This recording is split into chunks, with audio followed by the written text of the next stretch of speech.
ఊపిరితిత్తుల్లో ఏవైనా సమస్యలు తలెత్తినప్పుడు తరచూ దగ్గు, జ్వరం, ఆయాసం వేధిస్తూ ఉంటాయి.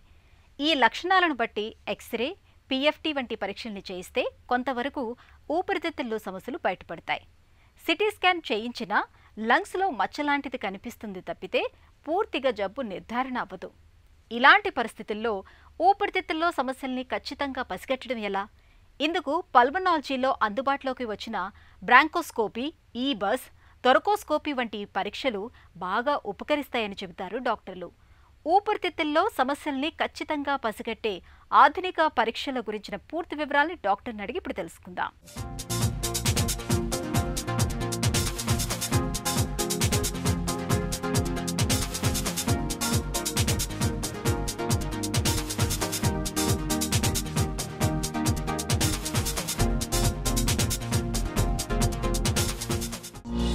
ఇంటర్వెన్షనల్ పల్మనాలజీ అంటే ఏంటి? ఇంటర్వెన్షనల్ పల్మనాలజీ అంటే పల్మనాలజీ లోపలనే ఇదొక సబ్ స్పెషాలిటీ. సో దీంట్లో ఏంటంటే ఎండోస్కోప్ లాంటి ఒక పరికరాన్ని వాయునాళంలోకి పంపించేసి అక్కడ వాయునాళాన్ని నేరుగా చూడడము, అదేవిధంగా ఈ వ్యాధి నిర్ధారణ చేయడము మరియు చికిత్స కొరకు కొత్తగా డెవలప్ అయినటువంటి ఈ సబ్ స్పెషాలిటీనే ఇంటర్వెన్షనల్ పల్మనాలజీ అంటాం అన్నట్టు. బ్రాంకోస్కోపీ విధానం ఎలా ఉంటుంది? బ్రాంకోస్కోపీ అనేది ఒక ఎండోస్కోపీ లాంటి ఒక గొట్టాన్ని ముక్కు ద్వారా వాయునాళాలకు పంపించి నార్మల్ సెలైన్ను ఈ బ్రాంకోస్కోపీ గుండా ఇవ్వడం అనేటువంటి జరుగుతుంది. వాయునాళంలోకి ఇచ్చినటువంటి ఈ నార్మల్ సెలైన్ను మళ్ళీ బ్యాక్ సక్షన్ చేయడం జరుగుతుంది. సో ఈ బ్యాక్ సక్షన్ చేసినటువంటి ఈ సెలైన్ను పరీక్షలకు పంపించడం జరుగుతుంది. సో కొన్నిసార్లు ఏంటంటే ఈ వాయునాళం లోపల ఏదైనా టిష్యూ ఉన్నప్పుడు కానీ, అంటే టీబీకి సంబంధించి కానీ, క్యాన్సర్కి సంబంధించి కానీ బొడిపెల్ లాంటివి ఉన్నప్పుడు అక్కడ నుంచి ముక్క పరీక్ష తీసుకోవడం అనేటువంటి జరుగుతుంది. సో ఈ విధంగా బ్రాంకోస్కోపీ ద్వారా వ్యాధులను గుర్తించవచ్చు. అదేవిధంగా చికిత్సలో కూడా బ్రాంకోస్కోపీ అనేటువంటిది ఉపయోగపడుతుంది. ఎండోబ్రాంకియల్ అల్ట్రాసౌండ్ గురించి వివరిస్తారా? ఎండోబ్రాంకియల్ అల్ట్రాసోనోగ్రఫీ అనేటటువంటిది బ్రాంకోస్కోపీ లాగానే ఉంటుంది.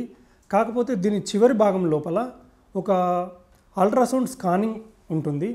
సో దీన్ని వాయునాళంలోకి పంపించినప్పుడు అల్ట్రాసోనోగ్రఫీ అనేటటువంటిది ఖచ్చితమైనటువంటి వ్యాధి నిర్ధారణ కొరకు ఉపయోగిస్తుంటాము. అయితే ఈ వాయునాళం చుట్టూ ఉన్నటువంటి గడ్డలను కానీ, గ్రంథులను కానీ, వీటినే వైద్య పరిభాష లోపల లింఫెడ్నోపతి అంటాము. సో వీటిని స్పష్టంగా చూడడానికి కొరకు అల్ట్రాసోనోగ్రఫీ ఉపయోగపడుతుంది. అయితే ఎక్కడైతే గ్రంథులు కానీ, గడ్డలు కానీ ఉన్నాయో అవి వాయునాళంలోకి వెళ్ళినప్పుడు ఆ గ్రంథుల దగ్గర ఆ అల్ట్రాసోనోగ్రఫీని ఉంచినప్పుడు స్పష్టంగా గ్రంథులను చూడడం జరుగుతుంది. గ్రంథులను చూడము, అదేవిధంగా గడ్డలను చూడము, దాంతోపాటు రక్తనాళాలను కూడా స్పష్టంగా చూడడం జరుగుతుంది. ఈ ఎండోబ్రాంకియల్ అల్ట్రాసోనోగ్రఫీలో దీని ముఖ్య ఉద్దేశం ఏంటంటే ఇన్ఫెక్షన్ రాకుండా చూసుకోవచ్చు. అదేవిధంగా అక్యురసీ అనేటటువంటిది కరెక్ట్గా ఉంటుంది. అదేవిధంగా ఎక్కువగా బ్లీడింగ్ ఎక్కువ కాకుండా ఉంటుంది. థొరకోస్కోపీ ఎప్పుడు చేస్తారు? ఎందుకు చేస్తారు? ఛాతిలో నుంచి ఒక చిన్న రంధ్రం చేసి బ్రాంకోస్కోపీ లాంటి పరికరాన్ని ఒక స్కోప్ను ప్లూరాలోకి ప్రవేశపెట్టడం జరుగుతుంది. ప్లూరా అంటే ఈ ఊపిరితిత్తులను ఆవరించి రెండు పొరలు ఉంటాయి. ఒకటి పెరేటల్ ప్లూరా, విసరల్ ప్లూరా. ఈ రెండింటి మధ్య భాగంలో కొన్నిసార్లు నీరు చేరడం అనేటటువంటిది జరుగుతుంది. సో ఈ ఊపిరితిత్తులలో నీరు చేరినప్పుడు అది వ్యాధి నిర్ధారణ కానప్పుడు థొరకోస్కోపీ చేసి ఈ వాటర్ను తీసివేయడము, అదేవిధంగా ఈ ప్లూరాలో ఉన్నటువంటి ఈ బొడిపెల్ లాంటి నిర్మాల నుంచి ముక్క పరీక్ష తీసుకోవడం అనేటువంటిది జరుగుతుంది. అదే కాకుండా ఈ పెరేటల్ ప్లూరా నుంచి కానీ, విసరల్ ప్లూరా నుంచి కానీ, అదేవిధంగా ఈ డయాఫ్రామ్ నుంచి కానీ ముక్క పరీక్షను తీసుకునేటటువంటి వీలు థొరకోస్కోపీలో ఉంటుంది. అదే కాకుండా కొన్ని సందర్భాలలో క్యాన్సర్స్ ఉన్నటువంటి పేషెంట్లలో ఊపిరితిత్తుల్లో నీరు మాటిమాటికి ఫామ్ అవడం, ఊపిరితిత్తుల్లో నీరు మాటిమాటికి చేయడం జరుగుతుంది. సో ఈ విధంగా మాటిమాటికి నీరు ఊపిరితిత్తుల్లో చేరినప్పుడు కొన్ని కెమికల్స్ని థొరకోస్కోపీ ద్వారా పంపించి ఈ ప్లూరాలోకి పంపించడం జరుగుతుంది. అప్పుడు ఈ ఊపిరితిత్తుల్ని ఆవరించి ఉన్నటువంటి రెండు పొరలు అతుక్కోవడం జరుగుతుంది. దానివల్ల మాటిమాటికి నీరు అనేది ఫామ్ కాకుండా ఉంటుంది. అదే కాకుండా కొన్నిసార్లు ఊపిరితిత్తుల్లో నీరు చేరినప్పుడు అవి గడ్డగట్టుకుపోవడం జరుగుతుంది. అదేవిధంగా ఈ గదుల్లాగా ఈ రెండింటి మధ్య ఊపిరితిత్తుల్ని ఆవరించినటువంటి పొరల మధ్య గదులు లాంటివి ఏర్పడుతున్నది. అప్పుడు దీన్ని అన్నిటినీ బ్రేక్ చేసి దీన్ని వైద్య పరిభాష లోపల అడిసియోలైసిస్ అని అంటాము. సో ఈ విధంగా థొరకోస్కోపీ ద్వారా అడిషియోలైసిస్ చేయొచ్చు. అదేవిధంగా కొన్ని మైనర్ సర్జరీలు కూడా చేయవచ్చు. డీకార్టికేషన్ కానీ, అదేవిధంగా కొన్ని లోబెక్టమీ కానీ, ఇలాంటివి థొరకోస్కోపీ ద్వారా చేసేటటువంటి అవకాశం ఉంటుంది. ఎయిర్వే స్టంటింగ్ అంటే ఏంటి? ఎలాంటి పరిస్థితుల్లో చేస్తారు? వాయునాళం లోపల ఏదైనా పూడుకుపోయినప్పుడు కానీ, లేదంటే వాయునాళం కన్స్ట్రిక్ట్ అయినప్పుడు, అంటే వాయునాళం కుంచుకుపోయినప్పుడు ఈ వాయునాళాన్ని కాపాడుకోవడానికి స్టెంట్స్ అనేటువంటివి వేస్తుంటారు. వీటినే ఎయిర్వే స్టెంటింగ్ అని అంటాము. టీబీ వల్ల వాయునాళము లేదా శ్వాసనాళం పూడుకుపోయినప్పుడు కానీ, లేదంటే క్యాన్సర్ వల్ల పూడుకుపోయినప్పుడు కానీ, అదేవిధంగా కొన్ని గ్రంథులు వాయునాళాన్ని ప్రెస్ చేసినప్పుడు కానీ, ఇట్లా ఎన్నో సందర్భాలలో వాయునాళం పూడుకుపోయినప్పుడు ఎయిర్వే స్టంటింగ్ అనేటటువంటిది వేస్తూ ఉంటాం. లంగ్ క్యాన్సర్ను తొలి దశలో ఎలా గుర్తిస్తారు? ఊపిరితిత్తుల క్యాన్సర్ను ముందుగా గుర్తించాలంటే ముఖ్యంగా ఈ ఊపిరితిత్తుల క్యాన్సర్లో ఏముంటుందంటే విడవనటువంటి దగ్గు వస్తుంది.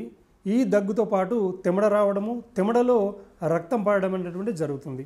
సో అదే కాకుండా నడిచినప్పుడు దమ్ము రావడము, ఆకలి లేకపోవడము, బరువు తగ్గిపోవడము, ఛాతిలో నొప్పి రావడము, ఇలాంటి లక్షణాలు ఉన్నట్లయితే వైద్యులను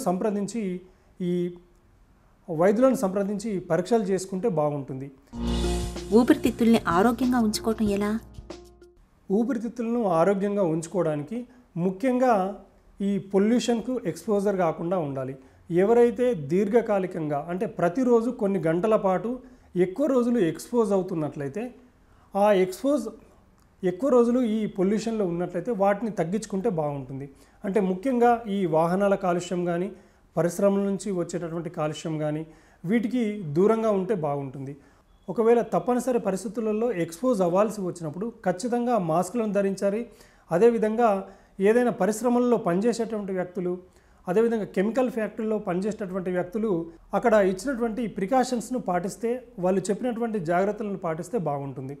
అదే కాకుండా అతి ముఖ్యమైనది ఏంటంటే ఎవరైతే ధూమపానం చేస్తున్నారో సో వాళ్ళు ఖచ్చితంగా క్రమ పద్ధతిలో తగ్గించుకుంటూ వచ్చి ఆపివేస్తే బాగుంటుంది. పల్మనాలజీ రంగంలో అందుబాటులోకి వచ్చిన బ్రాంకోస్కోపీ, ఈబస్, థొరకోస్కోపీ వంటి పరీక్షలు ఊపిరితిత్తుల్లో సమస్యల్ని ఖచ్చితంగా పసిగట్టడంతో పాటు వాటికి చికిత్స చేయటంలోనూ ఎంతో ఉపకరిస్తాయనటంలో సందేహమక్కర్లేదు.